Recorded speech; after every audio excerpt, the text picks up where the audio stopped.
శుభోదయం. కలద్దలై దగ్గర నుంచి ఇలా చూసుకుంటాం. టీ తాగుతాం కదా అని కాదు, ఆవిరి పెట్టేస్తాం.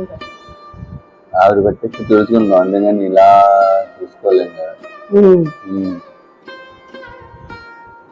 ముసిల్దానా. అవును, మరి 16 లో ఉన్నారు మీరు. మరి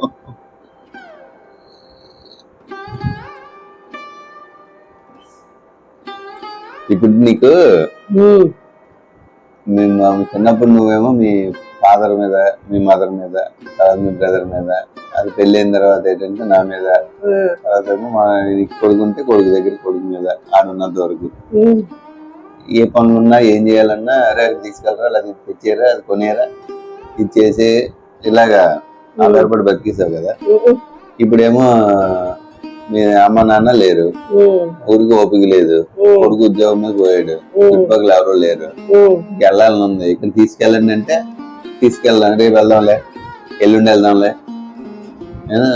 ఇప్పుడు ఏంటి అవసరమా అనగానే పౌరుషం వస్తుంది.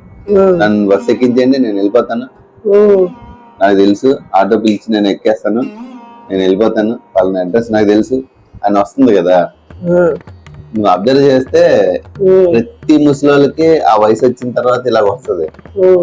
అది ముందెందుకు చేయరు? అది ముందే ఎందుకు ఆధారపడతారు? ముందు ఆధారపడలేదు. అందరూ కూడా ఎవరినైనా మనం నాన్నమ్మల్ని అమ్మమ్మల్ని అబ్జర్వ్ చేసినా, ఇంకా ఈ వయసు వచ్చినప్పుడు అబ్జర్వ్ చేస్తే, అంటే ఇది ఓన్లీ మనం దారిలో ఎత్తుకోవడం, బస్సులో మనం నేను వెళ్ళగలను అన్నో వెళ్ళడం ఈ వేరు.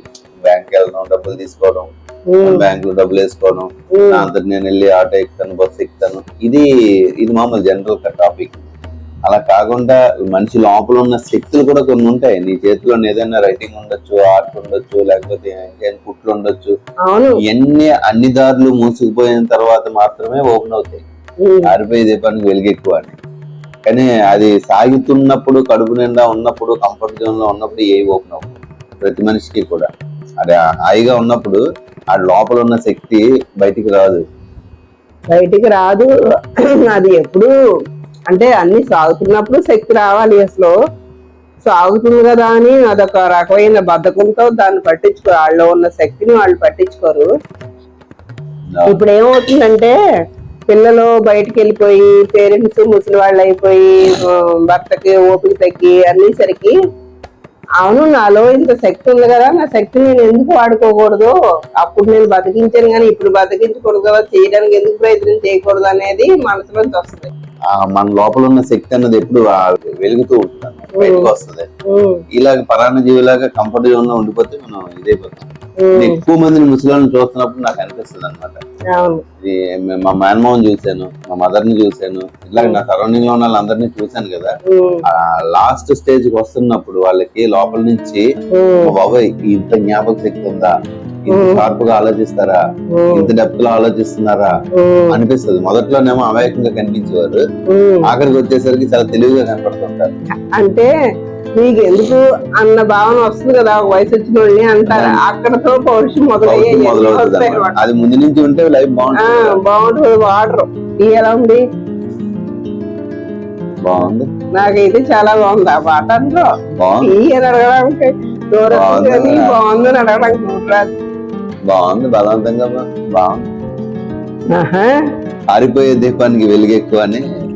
ఇప్పుడు యాక్చువల్ గా నీళ్ళల్లో ఒక మనిషి మునిగి బయటికి రావడానికి అవకాశం లేదు అన్నప్పుడు ఆ ఆఖరి శ్వాస తీసుకోవడానికి ప్రయత్నం చేసే శక్తి ఉంటుంది కదా, అది ఇంకా అన్ని దారులు మూసుకుపోయాయి అన్నప్పుడు మాత్రమే వస్తుంది. ముంచిన వెంటనే అది మనం అప్లై చెయ్యం, కొట్టుకుంటాం, నీళ్ళు తాగేస్తుంటాం. ఇంకా అన్ని క్లోజ్ అయిపోయి ఇంక మనకు లాస్ట్ ఇంకా క్లోజ్ అనుకున్న టైంలో ఆ శ్వాస తీసుకోవడం కోసం వచ్చే శక్తిని ఉపయోగిస్తారు కదా ఆ నీళ్ళ. అది లైఫ్ లో ఫస్ట్ టైం నుంచి కూడా ప్రతి పని మీద కూడా అట్లా ఫోకస్ చేస్తే మనలో ఉన్న టాలెంట్ ఏంటి అన్నది బయటకు వస్తుంది. ఇది జనరల్ లైఫ్ లో మనం ఏదో సాధించేసిన వాడి జీవితం కాదు.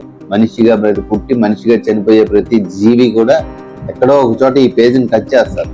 ఎంతసేపు ఎదుటివాడి మీద ఆధారపడితే ఏదో ఒక రోజు మనకి మన సరౌండింగ్ లో ఎవరు లేకుండా అయిపోతారు. అప్పుడు ఒంటరిగా ఉన్నామన్న ఫీలింగ్ వచ్చేస్తుంది. ఆ ఫీలింగ్ లేకుండా ఉండాలి అంటే మన బ్రెయిన్ తో మనం బ్రతకాలి.